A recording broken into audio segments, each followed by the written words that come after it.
guys, this is Joe, and I'm HawksNestGaming. Now, in all seriousness, Cam isn't here today. He's not feeling too good, so unfortunately, I'm going to have to do this Banlist reaction all by myself. But from what I heard from him, you know, the biggest thing was, I guess mine's sticking around. I mean, we're just going to get that out of the way. I mean, you got to either adapt or die, I guess. So, but as he would say, you got to draw that out. So, anyway, we're going to jump right into this list. We're going to try and just get through it. It's kind of big in some regards, but kind of insignificant in some others. I mean, some things have a big impact. Other things are just odd choices. But we'll go through everything. We're going to try and break it down and just go into it. First card, Fairy Tale Snow. So, this card, I've never liked this card. It's very stupid. It just took something like tier elements, a tier 1 deck to be able to abuse it. You know, not the other things didn't, but this was able to do it in such a way, you know, before I even thought like, oh, offensively, defensively, you can bring it back whatever time you want. You just have to have the fuel to do it. You can keep using it as link fodder. It's so strong. But in that deck, it just took it to the next level. It was able to do just stupid things. So, yeah, I think it's a good thing it went back away. I don't think we need it right now. I don't know if we'll ever really need it, honestly. But, I mean, I don't want to speak too much with bias, but that's kind of this anyway, right? It's kind of opinionated. So, yeah, that card, good riddance, I feel like. So, moving along, the next card is Ronin Toad. So this is kind of surprising. You know, in our predictions, we didn't really approach this. We thought, you know, sprites and tier elements were kind of new. And of course, this isn't a direct hit, but even indirect hits, it seemed maybe a little early. Also kind of surprising because you could say Fairy Tale Snow is kind of indirect hit the tier elements, but it's not something that's going to really like take that deck down, right? It's so versatile, so many different kind of play styles. Of course, certain versions of that deck are kind of getting hit on this list, but it's still going to be okay and be playable. Versus Sprite, this feels very much, it's not like going to stop Sprite. Sprite's going to have other ways to do it, you know. People are talking about like maybe you use Toad, Swap Frog, not Toad, Swap Frog, dump another frog, basically get the Sprite Elf, bring the other frog back, and then use the two and make like totally awesome. And I'm sure other people are going to lab it out. Sprites by no means are going to be, you know, bad off. There's going to be alternative ways to play it for sure. It's just kind of surprising that they went ahead and hit it, but it is what it is. And it's not a bad hit, actually. It's interesting because it makes Totally Awesome still kind of playable for the deck, but it kind of stops some consistency in being able to do it so easily, essentially. So, good hit, I think, overall. Just kind of surprising so early.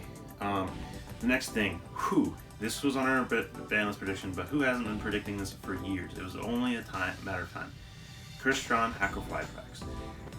Man, this card, what has it not done to the game? It is just so crazy in the ability it has to just be able to bring a tuner out to facilitate plays. Oh, you stop some of my other plays? I'm just going to make a Hackoflybrax, summon something from the deck. Boom, I can just like make a different alternative like play essentially. And it just, it changes what certain decks would do. Certain decks would just have it as a follow-up no matter what, you know. This is going to make people reconsider the way they play certain decks. It's going to kind of help fix certain things, I think, in the game in terms of how people just were so reliant on this card and how strong it was as a just, oh, you stopped me, okay, I have this as a follow-up, you know? So, I mean, that was even a thing with Verte. Like, you could just follow up with that and make a DP or something. So, if you weren't just doing that to get the DP anyway, of course, that was a good card. So, but, yeah, Crystron, Hackoflybrax, bye. Now we can get all these tuners back. Awesome. Next card. So this is also something we talked about. Chaos Ruler. This card is just too dumb. It's a card that you basically get to excavate. You pick a card. It's made with light and dark. You can bring it back, make a sync or 10 with it. You can use it for an rank 8 exceeds. It's just so powerful in the different things it can do. Like, it outright isn't necessarily that crazy, but it's all the things it facilitates. It's the sending things to grave, to fueling it, to adding a card, to being able to get it back as an extra body. And there's just so many things this card's able to do, especially in the current meta of what the game is like. It's just, it's good. It's a good thing it went away. We thought it should happen, so we're glad to see it actually did. Also, this is going to hurt punks and that kind of stuff as well. Not that it's, you know, I think those decks are still going to find different ways to kind of be played, but even like the punk tier element stuff, this kind of just changes it a bit, so we might not see that quite as much. Although, like I said, people are going to be labbing, so we'll see what comes up instead. Next card. This was kind of crazy. Red Reboot. So, it is crazy and it's not. This kind of is like what we were talking about, I think equivalent to something I called Out of the Grave.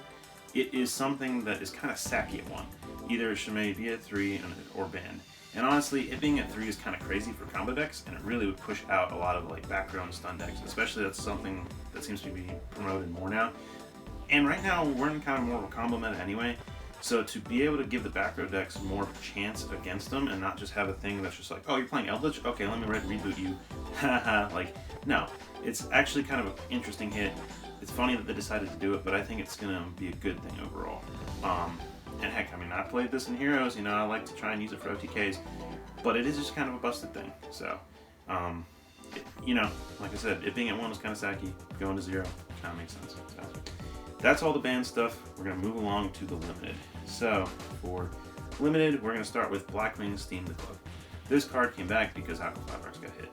It's not as crazy by itself. I mean, with that card, you could summon it, get a token off of it, use it for links. Man, that was nuts. Also, with Darkwing Blast, there's going to be some Blackwing stuff, so this helps kind of just be an extra card that they can use and have more plays with. So, but yeah, it's totally fine now that HawksNestGaming isn't in the game. So, well, I believe we'll see more of these tuners. Unfortunately, certain cards like Blow Up Bowl haven't come back, and maybe it's because of other reasons that I've considered, or it's just something that will happen in the future. So, but that's back. Something we predicted, Cyberjar. You have to flip it. Like, you can get out it so many different kinds of ways. It's not going to be that relevant. So, sad to see. You know, I mean, it's kind of a cool card, but the one thing it might be used is for gimmicky empty jar stuff. But outside of that, you probably won't really notice it too much. So, after that, Mecha Beast Lion, same thing as the Steam the Club. This can come back since HawksNestGaming went away. Will maybe see some kind of play? I mean, maybe, because it can facilitate more stuff. If you can send it to the grave or get it to the grave somehow, you can, you know, get a token off of it and stuff like that and just use it. But it's just not as good without being able to be like, Hawk, get this, use this for another thing, get an extra token. Like, it just helped link, you know, so it's not the same without that card. So, yeah. After that, we have Substitute. So that's interesting. But without Rodent Totem, is it really as problematic? Well, I guess we'll see. It's not a level 2, it's a level 1, so it kind of is in this interesting area of like what it'll do, you know, if it'll really be kind of try to be splashed with the Toad engine or Frog engine, but time will tell what people decide and find with playing this card. But it is an interesting kind of balancing act. Next thing, okay, as a personal thing, I love Spellbooks. I always thought they were super cool. So to see Spellbook of Judgment back, I mean, you know, this could have come back a while ago, it feels like, too. I mean, this card is kind of crazy with the advantage it generates, and maybe it's going to make people play certain things, like try and do control with Jowgen and stuff like they used to. But we'll see. It should be fine, realistically. Like, it's just kind of cool, too, like the legacy that card holds. So hopefully we see some Spellbook people. I always liked that deck. That was very interesting. So, and then another kind of interesting thing was a Pointer of the Lotus. So yeah, I can kind of understand this. I've played it in my side deck before, and sometimes it feels very strong. I mean, you get to basically get a lot of card knowledge on your opponent. You get to rip a card out. Like, there's things about it that are pretty strong. At the same time, you know, we have certain cards that kind of do that too. Like, Triple Tactics Talent can do it in a way, but at the same, like, in that vein, it has to basically have a certain condition met, so it's not quite the same. This, you know, if you have a card and everything, you can just activate it, look at your opponent's hand, and rip something. That's pretty strong. I mean, you have to wait, but if you're going first, you're siding it, right? You're going to set it and then be able to just get advantage. You know what your opponent has in their hand, if they have ways to out your board, or how many cards they have, and that just gives you so much knowledge to be able to play against them and try and play the, you know, make correct choices against how their hand would play out. So instead of just, you know, oh, they have one thing, should I stop it, should I not stop it? Well, now you know, like, they just have the one card, if I stop this, I'm good, you know. So very good card. Kind of makes sense, honestly. But yeah. So that's it for the limited. We're going to jump into semi-limited. Sorry, there were no semi-unlimited, so we're actually going to get into unlimited. Starting off, Cam would be happy about this, and he predicted it too. Dynamite Knight, the True Draco Slayer. So, or Draco Fighter, I'm sorry. But yeah, this, you know, it's fine. True Dracos aren't doing anything crazy. We don't have like Masterpiece in it, and so fine. You guys can have it. Good. Next thing is Cyber Ranger Ben 10. So this, I feel like, isn't as much of an issue as it once was. You know, not too long ago. I think it, you know, it's going to make it more interesting, make other decks try and play. We might see some more Drytron, but I don't think it's going to be this thing that's just super problematic. We'll see, maybe it will be. But we had it at 2 recently, and it wasn't that crazy. This might just be like, oh, it's boost consistency, Drytron or something. Let's add it as another thing. Plus, there's more things coming down the line that we'll be able to use it too. So it's kind of cool. Guess we'll see what it does. After that, Shooting Riser Dragon, there's another Hawk thing.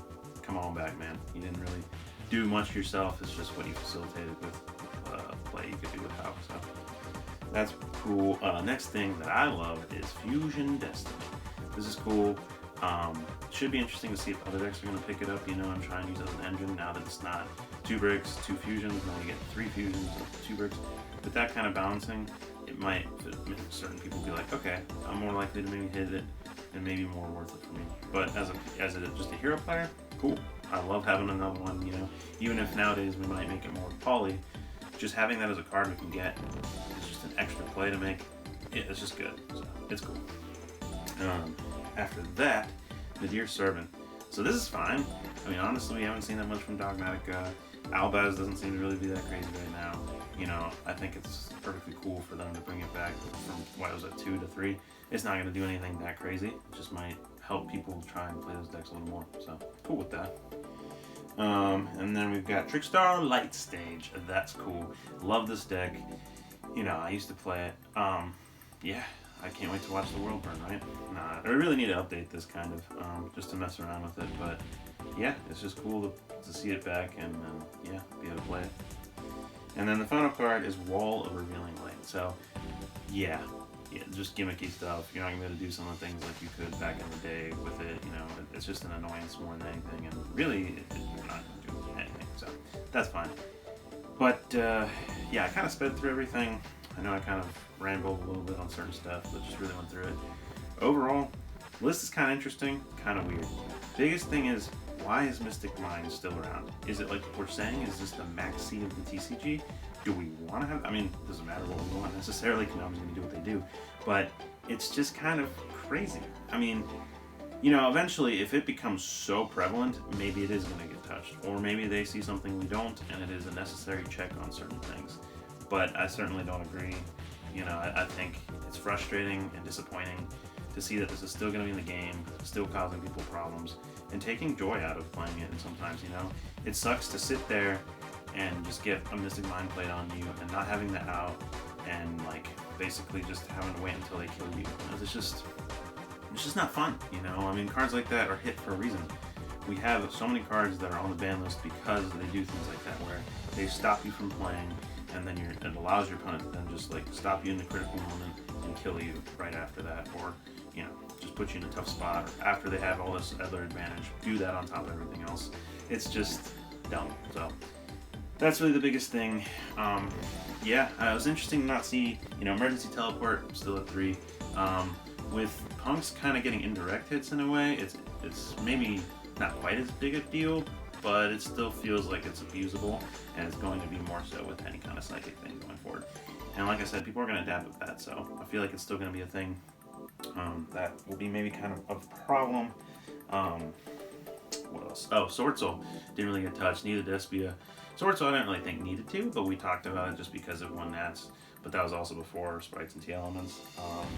And yeah, obviously for the format, Sprites are good. Sprites were kind of a check in a way to the tiers. They're not, but they came out around the same time, and they're the other big deck, right? But everyone knows the tiers is just kind of ridiculous with the amount of versatile stuff you can do, the different kinds of deck styles you can play. And it feels like Sprite got hit maybe a little more than Tier, and yeah, Tiers is just about to get even more stupid support. So kind of interesting for them to approach that. Maybe it's a money decision. Well, a lot of times it is in some way with Konami, right? But I guess we'll just have to find out how this format plays out. It's kind of cool. Things like how getting hit, it's going to change the way decks play and the way the game's played. So, it's going to be better in some regards. In some ways, Mystic Mind, why? Yeah, there's enough's been said. Everyone knows. It's the elephant in the room. But Konami has decided that, you gotta have your outs.